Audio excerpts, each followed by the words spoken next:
गांव के बड़े घर में आज खास चहल पहल थी। जरा जल्दी हाथ चलाओ सब। मेरा बेटा सालों बाद घर लौट रहा है, सब कुछ ठीक होना चाहिए। आप चिंता मत कीजिए माँ जी, स्वागत ऐसा होगा कि सब देखते रह जाएंगे। शारदा इस घर की बड़ी बहू थी और एक अमीर घराने की बेटी, और उसे अपनी अमीरी पर बहुत घमंड था। आज सालों बाद घर का छोटा बेटा आदित्य शहर से पढ़ाई पूरी करके लौट रहा था। वह गांव की ओर आ ही रहा था, तभी उसकी नजर रास्ते के किनारे बने एक कुम्हार के घर पर पड़ी।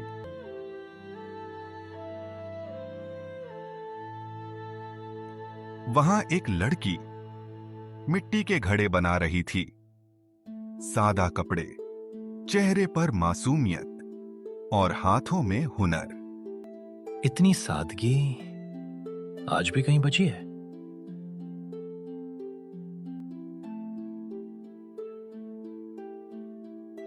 वह कुछ पल उसे देखता रहा, फिर गाड़ी आगे बढ़ गई, लेकिन उसका मन वहीं रह गया। कुछ देर बाद आदित्य घर पहुंचा।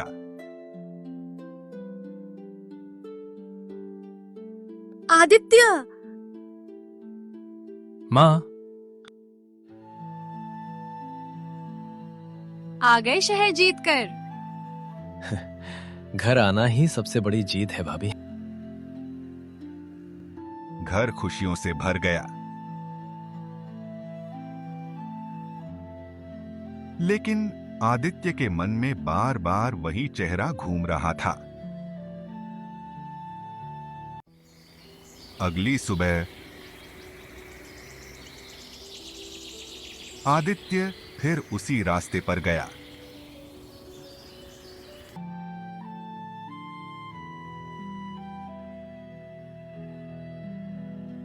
तुम रोज यहीं काम करती हो? जी? तुम्हारा नाम क्या है? मालती। बहुत सुंदर नाम है। धीरे धीरे बातों का सिलसिला शुरू हुआ और रोज मिलने की आदत बन गई।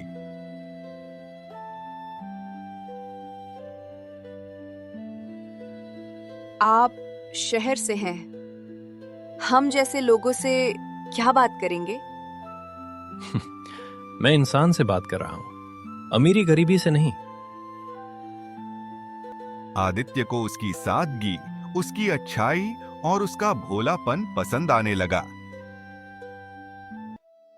और एक दिन, मालती, मैं तुमसे शादी करना चाहता हूं। आपके घरवाले मुझे कभी स्वीकार नहीं करेंगे। मैं सबको मना लूंगा, तुम बस मुझ पर भरोसा रखो। और बिना किसी को बताए दोनों ने मंदिर में शादी कर ली। शाम को आदित्य मालती को लेकर घर पहुंचा। मां, मैंने शादी कर ली है। एक पल में घर की खुशियां सन्नाटे में बदल गईं। क्या कहा तूने? बिना बताए शादी, वो भी ऐसी लड़की से? हमारे घर की बहू बनने के लिए नाम और खानदान चाहिए। ऐसे ही कोई भी एरी गैरी लड़की मेरे घर की बहू नहीं बन सकती। देवर जी वाह, आपने तो कमाल ही कर दिया। कुम्हार की लड़की को सीधे हमारे घर की बहू बना दिया। उसी समय घर के मुखिया बाबूजी वहां आ गए। क्या हुआ? इतना शोर क्यों है? आपके लाडले बेटे से पूछिए, बिना बताए शादी करके आ गया है, वो भी इस लड़की से। क्या? जी पिताजी, लेकिन विश्वास कीजिए, मालती बहुत अच्छी लड़की है। वो कभी किसी को शिकायत का मौका नहीं देगी।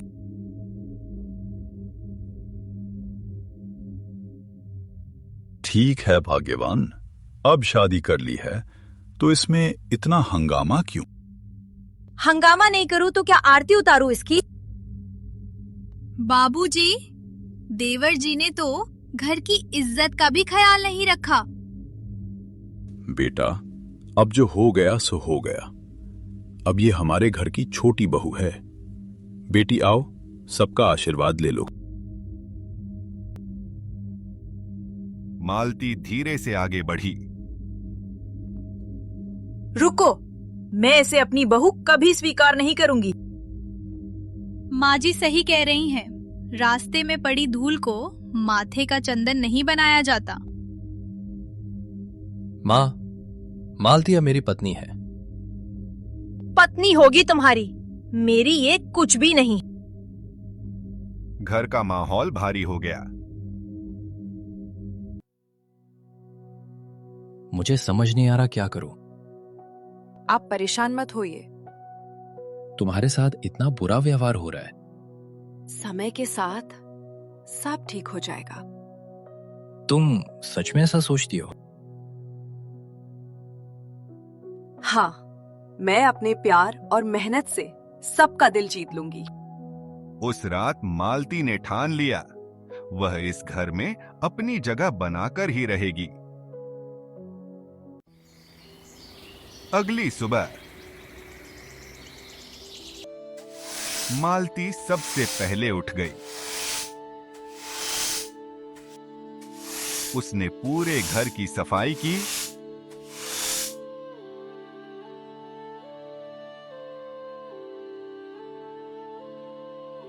और चाय बनाकर देवकी के कमरे में पहुंची।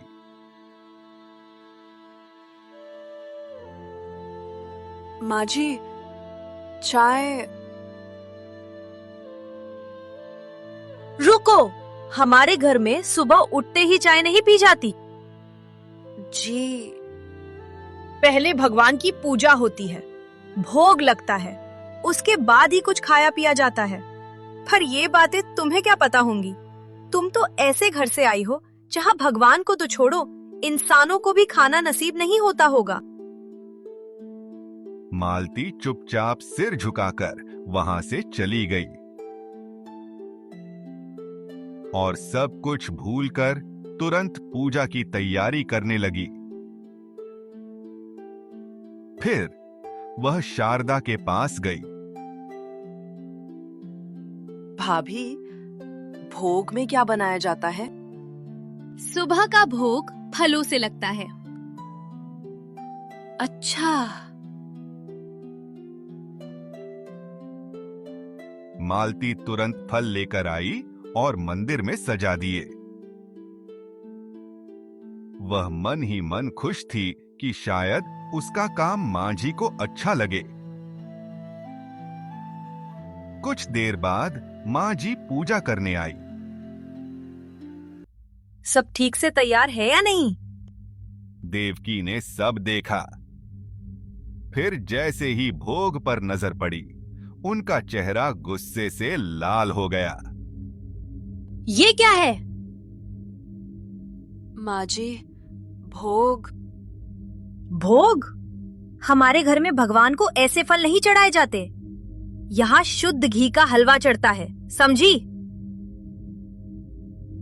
लगता है सच में गरीब घर की परवरिश है। तभी पीछे से शारदा आई। उसके हाथ में हलवे से भरा पात्र था। देखो, बड़े घर की बेटियों को सब पता होता है। भोग कैसे लगाया जाता है ये सीखो इससे। माँ जी, मैंने तो इसे बताया था कि हलवा ही बनता है, पर पता नहीं इसने फल क्यों रख दिए। मालती यह सुनकर स्तब्ध रह गई। नहीं भाभी, आपने ही तो कहा था कि फल। क्या तुम मुझे झूठा कह रही हो? बस, एक तो गलती करती है, ऊपर से झूठ भी बोलती है। इस घर में रहना है तो अपनी औकात में रहो। मालती की आंखों में आंसू भर आए और वो चुपचाप रोती हुई वहां से चली गई। कुछ देर बाद आदित्य ने मालती को रोते देखा। मालती, क्या हुआ? कुछ नहीं, बस यूं ही। मुझसे छिपाओ मत। सच में कुछ नहीं, मैं ठीक हूँ। मालती नहीं चाहती थी कि आदित्य उसके कारण परेशान हो। उसने आंसू पोंछे और फिर से काम में लग गई। उधर देवकी, कम से कम उस बेचारी को एक मौका तो दो। मुझे किसी परीक्षा की जरूरत नहीं है। मुझे साफ दिख रहा है कि वो इस घर के लायक नहीं। इंसान की पहचान समय के साथ होती है। आप कुछ भी कर लीजिए, मेरा निर्णय नहीं बदलेगा।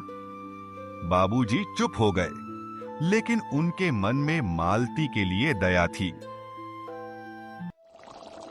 अगले दिन मालती ने पूरे मन से सबके लिए खाना बनाया। हे भगवान, आज मुझसे कोई गलती मत होने देना। उसने खाना छक के देखा। खाना बना तो अच्छा है, बस सभी को पसंद आ जाए।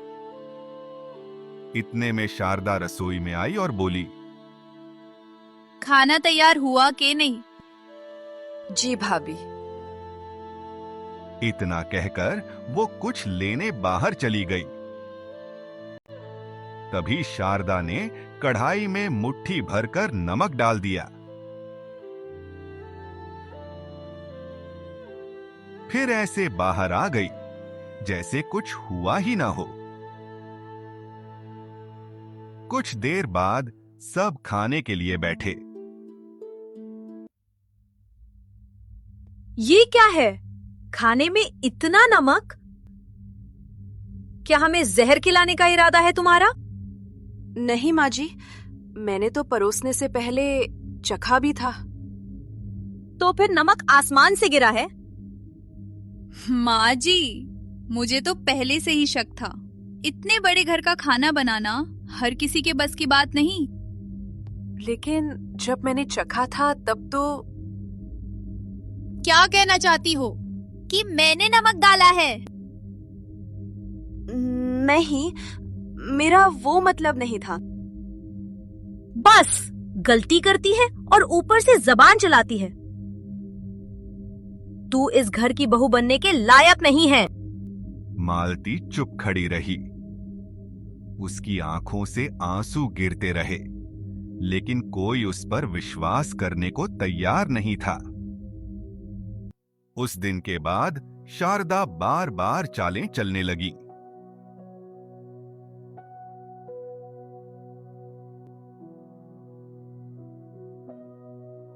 काम बिगाड़ देती और दोष मालती के सिर आ जाता। देखा माँ जी, मैंने कहा था ना, ये लड़की इस घर के लायक नहीं। मालती सब सहती रही, लेकिन उसके मन में एक ही आशा थी कि एक दिन सब ठीक हो जाएगा।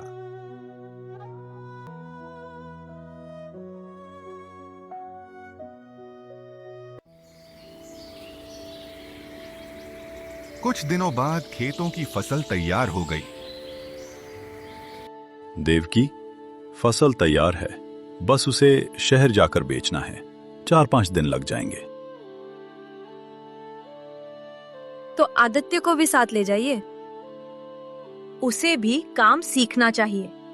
आखिर आगे चलकर सब कुछ इन्हीं दोनों भाइयों को ही संभालना है। ठीक कहती हो।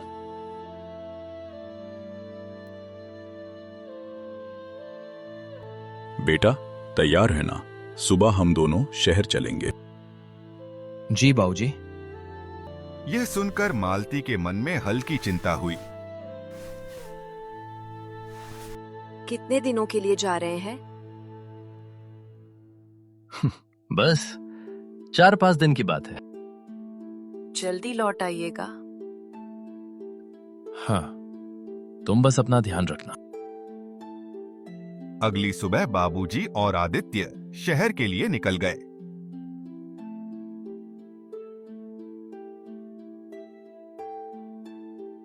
उसी दिन शाम को घर में मेहमान आने वाले थे। मालती पूरे मन से उनकी तैयारी में लगी हुई थी।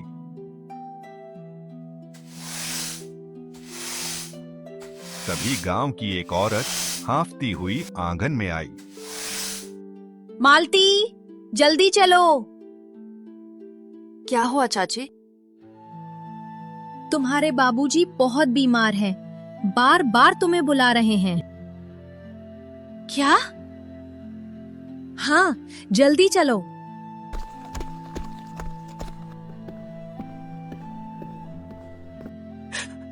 माँ जी, मुझे घर जाना होगा। बाबूजी बहुत बीमार है और मुझे देखना चाहते हैं। शारदा ने यह सुनते ही मन सोचा, अगर ये चली गई तो घर का सारा काम मुझे करना पड़ेगा। माँ जी, ये सब बहाने हैं काम से बचने का, नया नाटक है बस। भाभी, मैं सच कह रही हूँ। सच? माँ जी, अब देवर जी तो घर में है नहीं, तो अब ये सेवा किसे दिखाएगी? इसलिए बाप की बीमारी का बहाना बनाकर भागना चाहती है। नहीं माँ जी, ऐसा नहीं है। वो सच में बहुत बीमार है और इस दुनिया में उनके पास मेरे सिवा कोई नहीं है। बस, पहले मेहमानों का काम पूरा करो, फिर जहां जाना हो चली जाना। लेकिन माँ जी, बस, मैंने कह दिया सो कह दिया। और हाँ, अगर मेरी मर्जी के खिलाफ एक कदम भी घर से बाहर निकला तो फिर वापस आने की कोई जरूरत नहीं है। मालती बेबस होकर लौट आई और रोते हुए भी काम करती रही।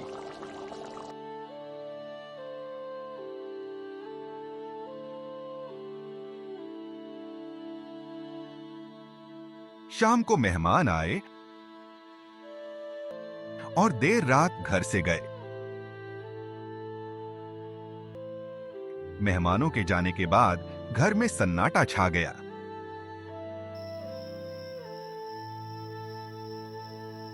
सब अपने अपने कमरों में सो गए।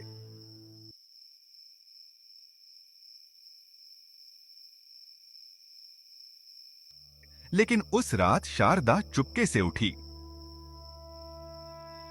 वह मां जी के कमरे में गई।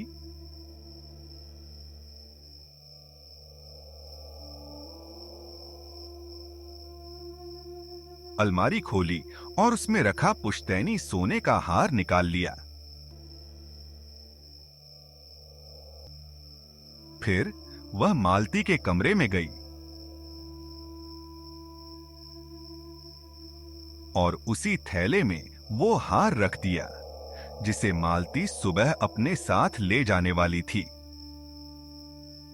इसके बाद वह चुपचाप वापस अपने कमरे में जाकर सो गई।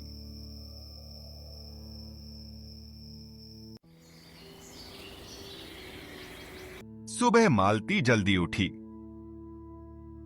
उसने आंसू भरी आंखों से अपना छोटा सा थैला उठाया और जल्दी जल्दी घर से निकलने ही वाली थी कि तभी अचानक घर के अंदर से देवकी की तेज आवाज गूंज उठी।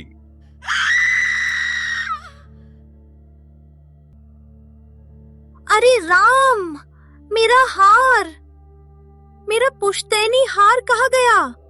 देवकी की आवाज सुनते ही पूरे घर में हड़कंप मच गया। मालती दरवाजे पर ही रुक गई। शारदा दौड़ती हुई कमरे में आई। क्या हुआ माँ जी? अलमारी में रखा मेरा हार गायब है। क्या हार नहीं है? दोनों ने जल्दी जल्दी कमरे में देख लिया, लेकिन हार कहीं नहीं मिला। तभी देवकी की नजर मालती पर पड़ी। रुको, कहाँ जा रही है?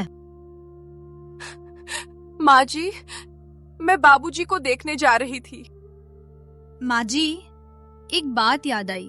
कल आपके कमरे में सफाई करने कौन गया था? मालती, मैं तो बस पूछ रही थी। भाभी, आप क्या कहना चाहती है? कुछ नहीं। फिर उसने मालती के हाथ में पकड़े थैले की ओर देखा। माँ जी, इसका थैला भी देख लेना चाहिए। हाँ, देखो।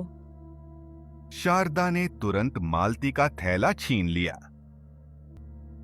उसने थैला खोला और माँ जी, ये देखिए। उसके हाथ में वही पुश्तैनी हार चमक रहा था।